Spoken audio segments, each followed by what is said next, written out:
I took the night shift at a local self-storage facility because I thought it would be easy money. Quiet nights, minimal interaction, and no real work aside from doing a round every couple of hours to make sure all the units were locked. Most nights, it was exactly that. Just me, my flashlight, and the buzz of the fluorescent lights inside the tiny office building.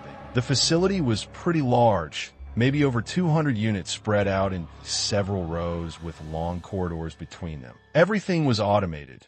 Customers entered their access code at the gate, drove to their unit, loaded or unloaded, and left. My job was just to sit, watch the monitors, and log anything suspicious. For the first couple of weeks, it was uneventful. I'd bring a thermos of coffee, put on my headphones, and kill time with podcasts or reading. The cameras showed nothing, but still, quiet corridors all night. Occasionally, someone would come late to drop something off, but nothing weird. Until it started. The first incident seemed like a glitch. Around 3:17 a.m., one of the motion sensors triggered in Unit 139. I checked the monitor, but the feed was completely black, as if the camera wasn't working. I made a note and figured it was a sensor error. But then it happened again the next night.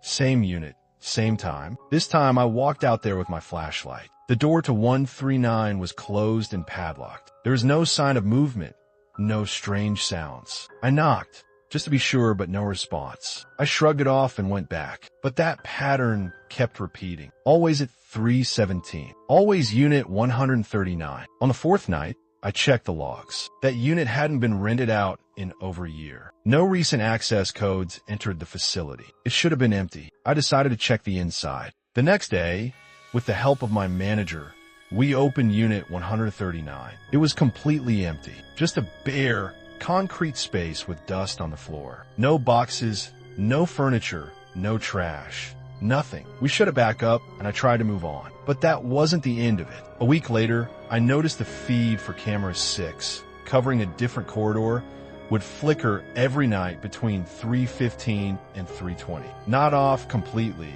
just brief static like interference. Always at the same time. One night, I was staring directly at it when it happened, and in that moment of static, I swear I saw something. A figure standing motionless at the far end of the hall. The image was distorted, and when the feed came back, it was gone. I replayed the footage again and again, but it was corrupted, like the figure never existed. The weirdest part?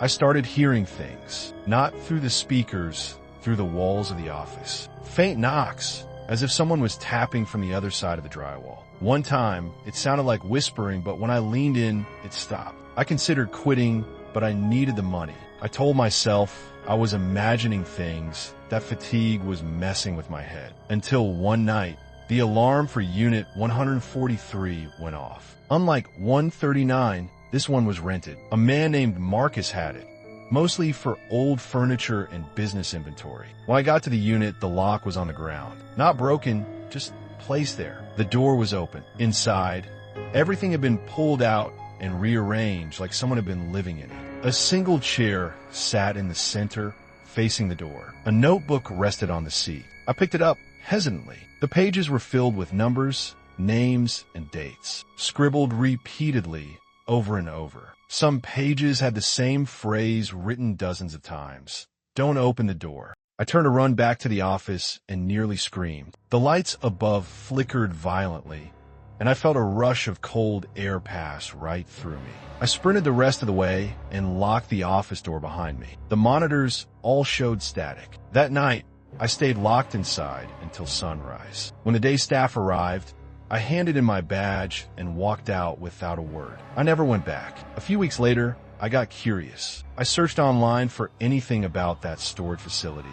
Any rumors, old news, anything. I found a forum post, over a decade old, talking about Unit 139 and how someone had gone missing there in 2007. A man who'd been storing belongings after a divorce. He stopped showing up for work and was never found. The last ping from his phone came from that very facility. I still don't know what's inside that unit or what I really saw, but every night at 3:17, no matter where I am, I wake up in a cold sweat. And sometimes, I swear I still hear the knocking. It was around 11:30 p.m. when my car's fuel gauge started blinking. I was driving alone down Highway 46, a road I rarely took and one I now wish I never had. The highway stretched for miles through empty fields and thick patches of woods, with barely any signs of life. I had passed a small town earlier in the evening, but by then everything had been closed. My only option was to keep driving and hope I'd find a gas station before running out. To my relief, a flickering neon sign appeared in the distance. It read, "Open 24 hours. Fill up fast."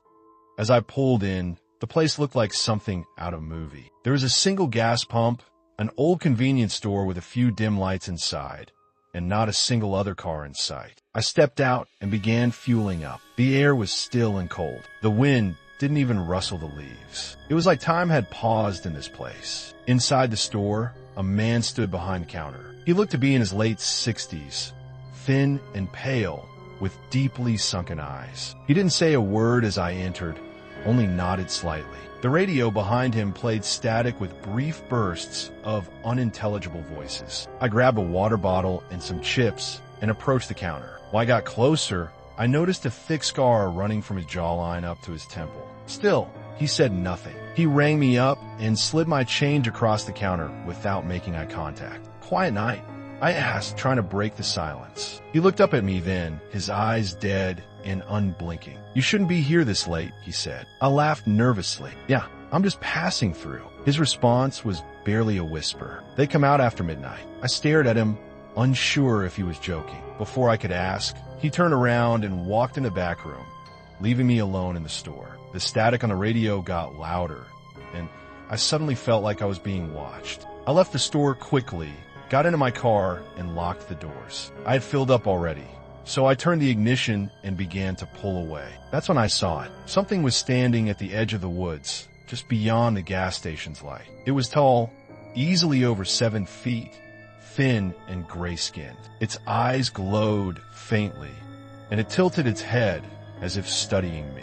I froze. It didn't move. I blinked, and it was gone. I looked around but couldn't see it anymore. With my heart racing, I sped out of there, keeping my eyes on the rearview mirror. The road was empty. I drove for nearly half an hour before I dared slow down. Then I saw another gas station, except it wasn't another one. It was the same one, same flickering neon sign, same single pump, same convenience store. I slammed on the brakes. This couldn't be. I hadn't turned around. I had driven straight, non-stop. I hesitantly pulled in again, needing to make sense of what was happening. The old man was still there behind the counter. This time, he was staring right at me, like he had been waiting. "You didn't leave," he said. "I did," I snapped. "I drove for miles." He shook his head. "They brought you back. They don't let people leave." I backed away and ran out of the store, jumped into my car, and tried my phone. No signal, no GPS. When I looked up, I saw movement at the edge of the woods again. But this time, there were 3 of them. Same tall, thin figures. Same glowing eyes. I floored the gas and tore down the highway. I didn't care where I was going. I just needed to be away from that place. Eventually, the highway led me back to the small town I had passed earlier. I banged on the door of a diner until someone answered. An older woman looked at me, clearly alarmed. "I need help," I said. "There's something at that gas station down the road." Her expression darkened. "You saw them." I nodded slowly. She opened the door wider. "Come in." That was 2 years ago. I never drive at night anymore, and I never take Highway 46. But sometimes in my dreams, I see that flickering sign, and I wake up to the smell of gasoline. I got a job maintaining an old lighthouse on a small, isolated island off the coast of Maine. The gig sounded like a dream. Easy pay, complete solitude, and a scenic environment to clear my head. After the year I'd had, solitude was exactly what I needed. The lighthouse hadn't had a full-time keeper in over a decade. Technology had made most of the job automatic, but there were still occasional maintenance issues that required someone physically present. My job was simple: stay for 6 months, monitor the equipment, log reports, and keep the place in working condition. The boat dropped me off with enough supplies to last a few weeks. I was told that the supply boat would return monthly with food, water, and any essentials. After a quick rundown from the previous temp keeper, I was left alone. Just me, the gulls, and the ocean. The first few weeks were peaceful. I spent my time reading, writing, walking along the rocky shore, and enjoying the haunting calls of distant foghorns. At night, the lighthouse beam swept across the sea in a comforting rhythm, and I found the isolation oddly therapeutic. But around the third week, I started noticing things. The first oddity was sound, a knocking sound. It would come from the outside wall, usually around 3 a. I assumed it was just birds or the wind at first, but it was rhythmic. 3 knocks, then silence. Always 3. Then the logs started to change. I checked my daily reports and noticed things written that I hadn't recorded. One morning, I found a single line scribbled at the bottom of the page. He comes when the light goes out. The ink was darker than my pen, the handwriting nothing like mine. The light never went out, though, not until the 5th week. There was a violent storm that lasted for 2 days. Lightning, crashing waves, wind like I'd never heard before. At some point during the chaos, the generator failed. I scrambled to fix it, fumbling in the dark with soaked fingers, but it took hours. The light was out for at least 6. When I finally got it running again, I returned to the logbook. Another line had appeared. Now he knows you're here. I barely slept after that. I started hearing whispers echoing up the spiral staircase. I'd walk past the lighthouse windows and catch shadows that didn't belong. The radio began picking up strange frequencies.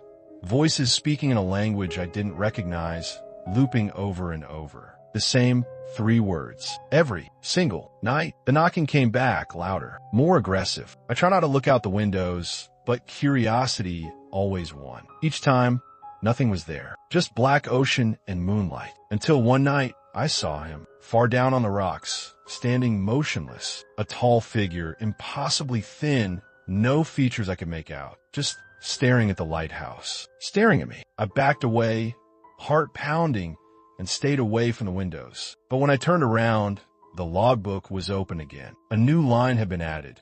He waits below. I considered calling for help, but the radio was now static. My cell had died days ago, and there was no signal on the island regardless. I was completely cut off. One night, I heard footsteps on the stairs. Slow, deliberate. They stopped right outside the door to my room. I didn't move, didn't breathe. I watched the handle twitch once, twice, and then go still. The door never opened. By morning, I found nothing.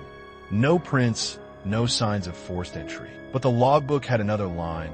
Open the door. I lasted 2 more days. When a supply boat finally came, I didn't wait. I ran down the hill with my bag, yelling at them to take me back. I didn't explain anything. I just wanted off that island. A week later, the lighthouse was reassigned to someone else. I didn't follow up. Didn't want to know what happened to the new keeper. But sometimes, late at night, I still hear 3 knocks on my apartment wall. Always 3, then silence.